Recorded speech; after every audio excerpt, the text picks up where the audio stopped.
सभी को trick centre की ओर से गुड इवनिंग। आज का क्वेश्चन कोड है TRN 67। चलिए 67वां कोड बनाने से पहले आपको सूचना दे देते हैं कि जिन मित्र सखा बंधु को ग्रुप डी का क्रैश कोर्स करनी है तो उसका टाइम रखा गया है 10:30 बजे। 10:30 बजे से 11 बजे तक क्लास चलेगी और आप कंटिन्यू क्लास कर सकते हैं। और ट्रेन के टाइम में वो बैच रखा गया ताकि आपको आने जाने में सुविधा न हो और आप अच्छे से तैयारी कर सकें। आपके लिए 2 मंथ ये बचा हुआ है तो 2 मंथ में आप अपने रिजल्ट को बना सकते हैं अगर आप में जुनून है तब, नहीं तो कोई बात नहीं। तो जिनको क्रैश कोर्स करनी है वो 10-10:30 बजे पहुंच जाएंगे सोमवार से और 10:30 से कंटिन्यू आपका 1 बजे तक क्लास चलेगा। तो चलते हैं हम क्वेश्चन कोड 67 पर 67 नंबर सवाल को बनाते हैं। सवाल कहता है एक किसी काम को 20 दिन में पूरा कर सकता है, बी उसी काम को 40 दिन में पूरा कर सकता है। तो कहता है दोनों मिलकर इस कार्य को कितने दिनों में पूरा करेगा।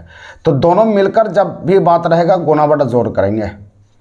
तो यहाँ पर 20 गुना 40 बटा 60, दोनों मिलकर इस कार्य का आधा हिस्सा कितना दिन में पूरा करेगा। सवाल में कहा था आधा, बस इसको 3 बार में काट सकते हैं। ये 20 बार में कट गया तो 20/3 हो जाएगा, यानी 6.2/3 आपका आंसर हो जाएगा। ये उत्तर हो जाएगा 6.2/3 आंसर होगा। समझ में आ गया। सवाल नंबर 2 पर आते हैं, 2 को बनाते हैं। सवाल नंबर 2 का आता है 8 मशीन 2 मिनट में 560 रस के डब्बे को भर सकता है। आपको एक बताया गया था सूत्र, आपको याद होनी चाहिए, M1 गुना D1 बटा W1 M2 गुना D2 बटा W2। M1 के स्थान पर मशीन को रख भी सकते, कोई दिक्कत नहीं। 8 मशीन 2 मिनट में 560 डब्बे को भर सकता है। 560 यहाँ डाल दिए।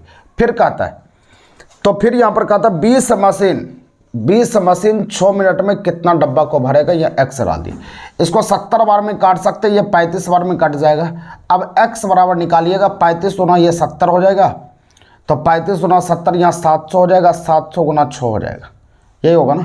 700 गुना 6 यानी 4200 डब्बा को भरेगा, यही आपका उत्तर होगा, यही आंसर होगा। समझ में आ गया। 4200 डब्बा को भरेगा, कोई ऑप्शन में नहीं है, नन ऑफ दीज आपका आंसर हो जाएगा। चलते हैं सवाल नंबर 3 की ओर। सवाल नंबर 3 को समझिएगा। सवाल नंबर 3 कहता है K तथा L एक काम को क्रमशः 15 दिन तथा 20 दिन में भर सकता है, यानी काम कर सकता है। वह 5 दिन एक साथ काम करके चला जाता है तो अपूर्ण भाग की गणना करें। यानी अपूर्ण भाग मतलब जो छूटा है, 1 दिन में 1/15 और 1 दिन में 1/20। 5 दिन काम करता है, 5 से गुना कर लेते हैं। लघुत्तम समावर्तक आपका 60 हो जाएगा। ये 4 होगा, यहाँ पर 3 होगा। 5 दिन काम करता है, 5 से गुना कर लिए, 12 बार में ये कट गया। तो 7/12 भाग ये आया, इसका मतलब 7/12 भाग खत्म हो गया। तो शेष हिस्सा जो बच गया, तो शेष हिस्सा ये दोनों को घटा होता है। तो 12 में से 7 गया 5, 5/12, तो अपूर्ण भाग यही हो जाएगा, 5/12 भाग आपका आंसर हो जाएगा। ऑप्शन नंबर बी होगा। सवाल नंबर 4 की ओर बढ़ते, 4 को समझिए। सवाल नंबर 4 को हम बनाते, ध्यान दीजिएगा। सवाल नंबर 4 पर 4 नंबर सवाल का आता है P एक कार्य को 8 घंटे में भर सकता है, भरते हुए 12 दिन में पूरा करता है। यानी P जो है 8 घंटा काम करके 12 दिन में पूरा करता है। तो इसको हम कर सकते हैं 12 दिन में पूरा करता है। 8 घंटा 12 दिन काम करता है, यानी 96 घंटा का काम होगा, कोई दिक्कत नहीं है। फिर कहता है Q उसी काम को 8 घंटे कार्य करके 10 दिन में पूरा करता है, यानी 80 घंटा का यह काम करता है। अब कहता है P और Q एक साथ मिलकर 8 घंटे काम करे, तो P और Q एक साथ मिलकर 8 घंटे काम करे तो कार्य कितने दिनों में खत्म हो जाएगी। तो सबसे पहले हम दोनों मिलाकर हम कर लेते हैं। दोनों मिलाकर करेंगे तो गुना बटा जोड़ होगा, 96 गुना 80 बटा, दोनों को जोड़ लेते हैं। यहाँ पर 6 9 8 17 176 होगा, दोनों मिलाकर 176 होगा। यानी कि इतना दिन में पूरा करेगा, इतना दिन में, इतना घंटा में कंप्लीट होगा, तो इतना घंटा में कंप्लीट ये तैयार हो जाएगा। तो लेकिन हमको कहता है कि यहाँ पर कहता है कि P और Q ने मिलकर प्रत्येक दिन 8 घंटा काम करेगा, यानी हर रोज 8 घंटा काम करेगा तो कितने दिन की आवश्यकता होगी, तो कितने दिन की आवश्यकता होगी, कितने के लिए आपको क्या करना पड़ता है, डिवाइड करना पड़ता है। तो डिवाइड करना पड़ता है तो डिवाइड कर लीजिए। तो 96 गुना 80 बटा 176, तो कितना दिन, प्रत्येक दिन 8 घंटा काम करेगा, 8 से डिवाइड कर लेते हैं, इसको काट देते हैं 10 बार में। अब देखिए यहाँ पर 16 छक 96, 16 एकाही 16 हो गया, 16 इकाई 11 बार में कट जाएगा। इसको हम क्या लिख सकते हैं, 60 बटा 11। इसको तोड़ सकते हैं 5.5 बटा 11, बस इतना ही दिन होगा, इतना ही 5.5 बटा 11 बी नंबर आंसर है, ये उत्तर हो जाएगा। समझ में आ गया। चलिए अगले सवाल की ओर बढ़ते हैं। सवाल नंबर 5 पर आइए, एक बार फिर से वीडियो देख लीजिएगा, आपको समझ में अच्छी तरह आ जाएगा। सवाल नंबर 5 पर आते हैं। 5 को समझिएगा। सवाल नंबर 5 कहता है एक सैनिक शिविर में M1 गुना D1 आपको सिखा चुके हैं equal to M2 Guna D2। सवाल कहता है 500 सैनिकों के लिए 27 दिन के भोजन सामग्री थी। 500 सैनिक के लिए 27 दिन की भोजन सामग्री थी।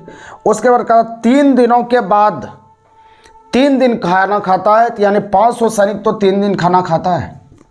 3 दिनों के बाद 300 सैनिक और आ गया मतलब 500 सैनिक था तो अब 800 सैनिक होगा।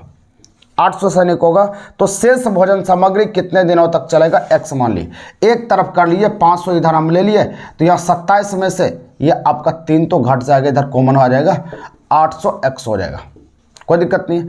अब 0 0 तो आप काट सकते हैं, 5 हो गया गुना 27 में से 3 गया 24 बराबर 8x हो गया। इसको 3 बार में काट सकते हैं, तो x बराबर 15 दिन। तो शेष भोजन सामग्री कितने दिनों तक चलेगा, 15 दिनों तक चलेगा, यही आंसर हो जाएगा 15। तो शेष भोजन सामग्री कितने दिनों तक चलेगा, 15 दिन होगा। ऑप्शन में कोई नहीं है, नन ऑफ दिस आपका आंसर हो जाएगा, यही उत्तर हो जाएगा। चलिए सवाल नंबर 6 पर आइए। 6 को हम देखते हैं। 6 पर देखिएगा, 6 को बनाते हैं। सवाल नंबर 6 नंबर कहता है 18 आदमी एक काम जहाज के मॉडल के 7 दिनों में बनाते हैं, तो 15 आदमी इसे कितने दिनों में बनाएंगे। तो यहाँ पर M1 गुना D1 तो आपको पता ही है, M1 Guna D1 equal to M2 Guna D2। तो कर लीजिए। तो 18 आदमी 7 दिन में बनाता है जहाज का मॉडल, तो 15 आदमी कितना के लिए x हो गया, कटाना है। इसको कटाएंगे 6 बार में, इसको कटाएंगे ये 5 बार में, 3 से कट गया। अब इसको हम क्या लिख सकते हैं, तो x बराबर 42 बटा 5 हो जाएगा। 42 बटा 5 हो जाएगा। तो 42 बटा 5 कोई नहीं आपके ऑप्शन में है, तो 42 बटा 5 नहीं आ रहा है ऑप्शन में, तो नन ऑफ दिस आपका आंसर होना चाहिए। 3 से कटाए 6 बार में, 3 से कटाए 5 बार में, 42 बटा 5 आपका आंसर होना चाहिए। तो 42 बटा 5 ऑप्शन में नहीं है, तो नन ऑफ दिस मार सकते हैं, आपका आंसर नन ऑफ दिस होना चाहिए। अगला सवाल यहाँ पर कहता है एक काम को 12 दिनों में 12 लोग द्वारा किया जा सकता है। 12 आदमी जो है 12 दिन में काम को पूरा कर सकता है। तो लेकिन यदि 6 लोग 6 दिनों काम करके छोड़ दिए, 6 लोग जो है 6 दिन के बाद काम को छोड़ दिया, इसका मतलब 12 आदमी जो है 6 दिन तक तो काम करता है, तो उसके बाद 6 लोग 6 दिनों के बाद छोड़ दिया, तो 12 में से 6 आदमी छोड़ दिया, तो बचा कितना, 6 आदमी। तो शेष काम कितना दिन में पूरा होगा, तो ये x हो जाएगा, या x डाल दिए। तो हमको पूछता है 6 लोग 6 दिनों में काम करके छोड़ दिया, तो काम को पूरा करने के लिए कितने अतिरिक्त दिनों की आवश्यकता होगी। तो कितने अतिरिक्त दिन की आवश्यकता होगी, यहाँ देख लीजिए कितना अतिरिक्त हमको लगता है, इसको हम देख लेते हैं। अब इसको हल करते हैं, इधर लाएंगे तो 12 कॉमन हो जाएगा, 12 में से 6 चला गया, यहाँ 6x हो गया। यहाँ पर 12 6 दूना 12 काट सकते हैं, या 6 बच जाएगा, ये 12, यानी x बराबर 12 दिन और लगेगा। तो 12 दिन और लगेगा, तो यहाँ पर 6 दिन तो काम कर लिया, 6 दिन काम कर लिया, तो 12 दिन का टारगेट था, तो 6 दिन और लगना चाहिए, लेकिन 6 दिन यहाँ नहीं लग के 12 दिन लग रहा है, तो कितना अतिरिक्त लग गया, तो अतिरिक्त 6 दिन आंसर होगा, आपका आंसर 6 दिन होना चाहिए। कितने अतिरिक्त दिनों की जरूरत पड़ेगी, तो आपका आंसर 6 होगा। तो ऑप्शन में नहीं है, तो नन ऑफ दिस मार सकते हैं, यही आंसर होगा। समझ में आ गया। फिर से समझिए, एक काम को 12 लोग 12 दिन में पूरा कर सकता है, ठीक है। उसके बाद कहता है यदि 6 लोग 6 दिनों में काम करके छोड़ दिया, यानी 6 लोग जो है 6 दिन काम करके छोड़ दिया। तो इसका मतलब 12 आदमी को हम लाए थे, 12 आदमी 6 दिन तक काम किया, उसके बाद 6 लोग जो है छोड़ के चला गया। तो 6 लोग चला गए तो बचा मेरे पास 6 लोग, कितना दिन चलेगा, x निकाले, x बराबर 12 निकल गया। इसका मतलब हो गया कि यहाँ पर 12 दिन और लगेगा काम करने में, तो 12 दिन और लगेगा, 6 दिन तो यहाँ काम हो गया, तो 12 दिन लगना मतलब क्या 6 दिन का टारगेट होना चाहिए, लेकिन 12 दिन लग रहा है तो 6 दिन एक्स्ट्रा लगेगा, तो आपका आंसर 6 होगा, नन ऑफ दीज आंसर होगा। चलिए अगले सवाल की ओर बढ़िएगा, सवाल नंबर 8 पर आइए। ऐसा कोई जरूरी नहीं कि नन ऑफ दीज आ रहा है तो आंसर वो गलत है, वो सब नहीं है, ठीक है। सवाल नंबर 8 पर आइएगा। 8 नंबर सवाल कहता है 120 आदमी है या मतलब बराबर 20 बच्चा के लिए खाना है। 120 आदमी खाना खाए या 20 बच्चा खाना खाए, दोनों बात बराबर है। फिर कहता है इस खाने में 150 बच्चे ने खाना खा लिया, तो यहां पर 200 बच्चा है ना, 200 बच्चे में से 150 खाना खा लिया, 150 का खाना खत्म, तो बच गया कितना बच्चा का, 50 बचवा का ये बचा हुआ है, यानी 50 बच्चा का ये खाना अभी भी बचा हुआ है। तो कहता है यहां पर तो बाकी खाना कितने आदमी के लिए पर्याप्त होगा, यानी 50 बच्चा जो इसको खाएगा, तो इस बच्चा को छोड़कर आदमी कितना खा सकते हैं इसको बताना है। यानी बी को हटा के एम डालना है यहाँ पर, तो यहाँ आ जाइए 50 यहाँ पर बचा हुआ है, तो बी बराबर क्या लिख सकते हैं, 120 एम बटा 200 लिख सकते हैं, तो लिख दिए 120 एम बटा 200। अब ये 0 0 आपका खत्म हो जाएगा, 6 बार में काट सकते हैं, तो कितना होगा 30। इसका मतलब हो गया कि 50 बच्चा नहीं खाएगा तो 30 आदमी इसको खा सकता है, यही आंसर हो जाएगा 30। समझ में आ गया। चलिए अगले सवाल की ओर बढ़िएगा, सवाल नंबर 9 पर आइए। सवाल नंबर 9 को बनाते हैं, 9 को देखिएगा ध्यान से। सवाल नंबर 9 कहता है कि ए और बी ने मिलकर एक कार्य को 8 दिन में पूरा कर सकते हैं। ए और बी ने मिलकर एक काम को 8 दिन में। उसके बाद कहता है यदि ए अकेला कार्य करे तो 12 दिन में खत्म होता है। ए अकेला काम करे तो 12 दिन में खत्म होता है। तो हमको पूछा बी अकेला इसे कितने दिनों में, तो आप सोचो इसमें ए को घटाएंगे तब तो बचेगा। घटाने की क्रिया होता है गुना बटा घटाओ, आपको पता होना चाहिए घटाने की क्रिया गुना बटा घटाओ होता है, तो 24 दिन आपका आंसर हो जाएगा, ये उत्तर होगा 24। अगले सवाल की ओर बढ़ते हैं। अंग्रेजी वर्णमाला में बाएं से 13वें अक्षर के बाईं और 7वां अक्षर कौन होगा। अंग्रेजी वर्णमाला में बाएं से 13वां अक्षर के बाईं और 7वां अक्षर कौन होगा। दोनों बायां बायां है तो घट जाएगा, घटने के बाद 13 में 7 के 6, यानी लेफ्ट से छठा लेटर कौन होगा इसको बताना है। तो छठा लेटर क्या होता है, एफ होता है, तो छठा लेटर आपका आंसर एफ होगा, आंसर ए नंबर उत्तर हो गया। अगला सवाल का था 11 नंबर, x और d के बीच में कौन सा अक्षर हो। x 24 और d 4, बीच में बटा 2, यानी 14, 14वां लेटर क्या होगा n। बीच मतलब होता है दोनों को जोड़ के 2 से डिवाइड कर लीजिए, आपका आंसर हो जाएगा n, तो n आंसर हो गया। अगले सवाल की ओर बढ़ते हैं, सवाल नंबर 12 की ओर बढ़िए। सवाल नंबर 12 को देखिएगा।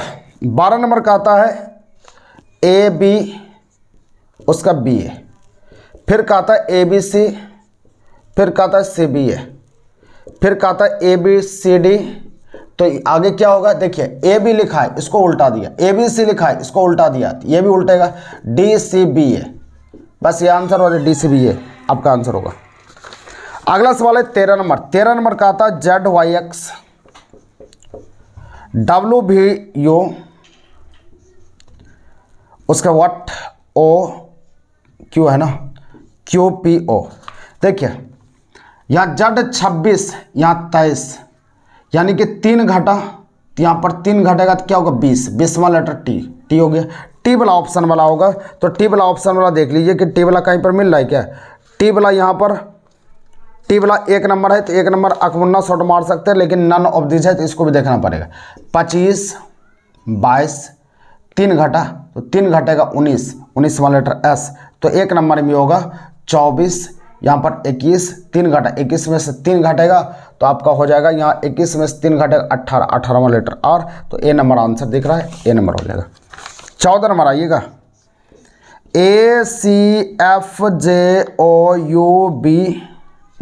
ये लिखा है। तो देखिए यहाँ पर आप क्या देख सकते हैं, 1 3 6 10 15 21 2, उसके बाद क्या है 10, 1 से 3 हुआ 2 बढ़ा, फिर यहाँ पर 2 बढ़ने के बाद फिर 3 बढ़ा, फिर 4, फिर 5, फिर 6, फिर यह 7, फिर 8, फिर क्या होगा 10, 10वां लेटर टी आपका आंसर हो जाएगा।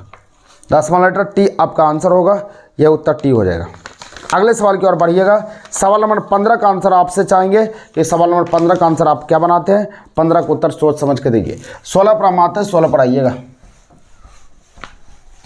सवाल नंबर 16 को देखिएगा। सवाल नंबर 16 को 16 नंबर यहाँ कहता है ZAB YCD XEF WGH। उसका अगला पूछता है, देखिए 26 25 24 23 22 भी वाला ऑप्शन होगा। तो भी वाला ऑप्शन देखिए 1 और 3 में है, एक और बढ़ना पड़ेगा। 1 3 5 7 9 भी आई वाला होगा। तो भी आई वाला देख लीजिए कि भी आई ऑप्शन नंबर सी में है। अच्छा इसमें भी है, अच्छा सी में नहीं है, ए में ये आंसर है, ए आंसर होना चाहिए। आगे देखिए 2 4 6 8 10, 10वां लेटर आपका जे हो जाएगा, यही आंसर होगा। भी आई जे आंसर हो जाएगा। 17 पर आइएगा। 17 का आपका आंसर दे सकते हैं आप क्या? 17 का आंसर आप देंगे? चलिए हम ही बना देते। HJLNPRTVXZBD। पीछे से चलना है आपको। तो पीछे से चलना, देखिए एक लेटर छूटा हुआ है।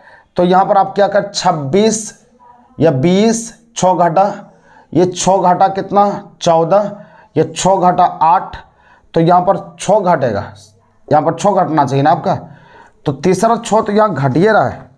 3 लेटर तो दिया ही आपका, 3 लेटर तो आपका यहाँ दिया है। इसमें भी 3 है, इसमें भी 3 है, इसमें भी 3 है, इसमें भाड़ने की ज़रूरत नहीं है यहाँ पर। अच्छा इसका पिछला खोज रहा है ना, चलिए कोई बात नहीं, यहाँ पर पिछला खोज रहा है। तो यहाँ पर 8 हो गया, 8 में से हो जाएगा बी, तो बी वाला ऑप्शन हो जाएगा। तो बी वाला ऑप्शन कोई नहीं मिल रहा है, यहाँ पर भराएगा। देखिए पीछे से चल रही है। अब देखिए पहले में बी हो जाएगा, तो दूसरे में हम देखेंगे। यहाँ पर आपका क्या है, या 22 में से 16 हुआ, 6 घटा, 6 घटा, फिर 6 घटेगा यहाँ पर। तो 6 घटेगा, 10 में से 6 घटेगा 4, चौथा लेटर डी। फिर यहाँ पर देख लीजिए आप कि यहाँ पर 6 सब में आ रहा है क्या। दूसरा यहाँ पर लास्ट वाला देखिएगा आप, लास्ट वाला क्या है, यहाँ पर देख लीजिए 18 में से ये 6, इसमें भी 6 घट रहा है, तो 12 में से छोड़ गया एफ। तो BDF आंसर होगा, BDF आंसर होगा, नन ऑफ दिस आंसर हो जाएगा। अगले सवाल की ओर बढ़िएगा। सवाल में 18 पर आइए। 18 नंबर ये समझाने वाला चीज़ है, देखिएगा समझिएगा 18 को। सवाल नंबर 18 कहता है कि यद्यपि भारत में चीनी फैक्ट्रियों की संख्या तीव्र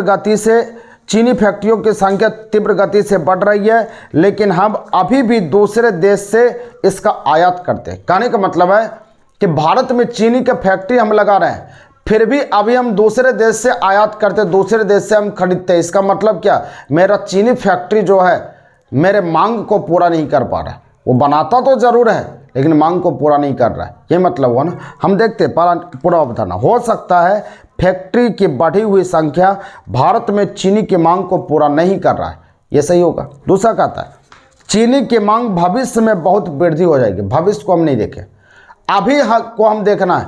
भविष्य में मेरी नौकरी लग जाएगी, कौन देखा है, अभी को देखना पड़ेगा। हम पढ़ाई अभी करेंगे तो भविष्य में क्या होगा नहीं होगा हम नहीं जानते, लेकिन अभी हमको देखना पड़ेगा। भविष्य के बारे में बोलेगा तो ये गलत है, 1 नंबर सही होगा। दूसरा नंबर कहता है कपास के बीजों की उन्नत किस्म देने के बाद भी कपास की फसल अच्छी ना होना जारी है।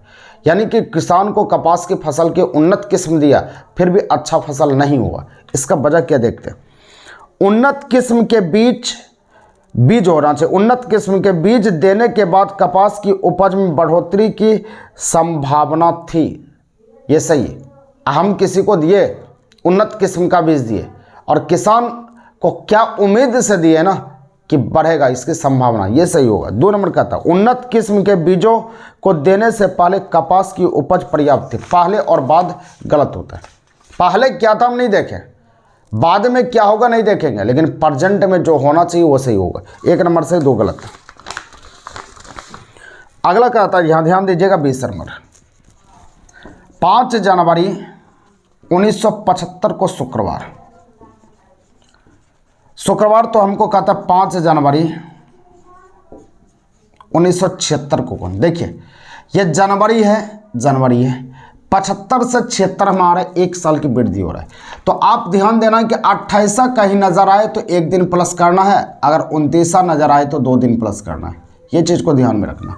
हम 5 जनवरी से हम जा रहे हैं तो जनवरी का इसका फरवरी टपेंगे तब नहीं यहाँ पहुँचेंगे, तो इसमें तो हम रुकिए गए 5 जनवरी 76 में रुक ही गए, तो 28 इसे मिलेगा या 29 इसे मिलेगा।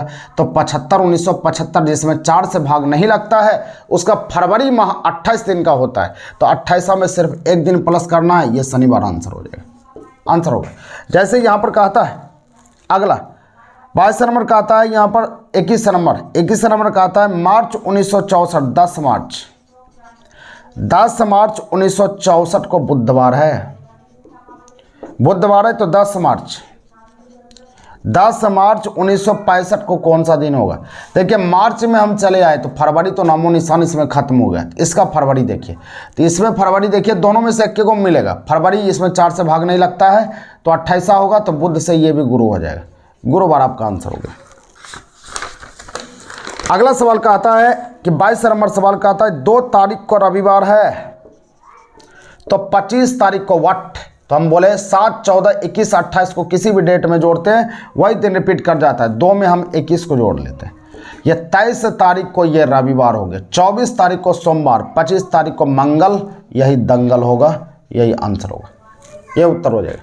चलिए अगले सवाल की ओर बढ़ते हैं। सवाल नंबर 23 पर आइए। अंक 1 के विपरीत फलक पर कौन सा अंक होगा, ये कहता है अंक 1 के विपरीत फलक पर कौन सा अंक होगा। ये आपका फोटो वाला सवाल है, एक सवाल हम बता देते हैं उसका आप फटाफट बना लोगे। यहाँ पर फोटो दिया गया है, फोटो को बनाते हैं, ध्यान देना है।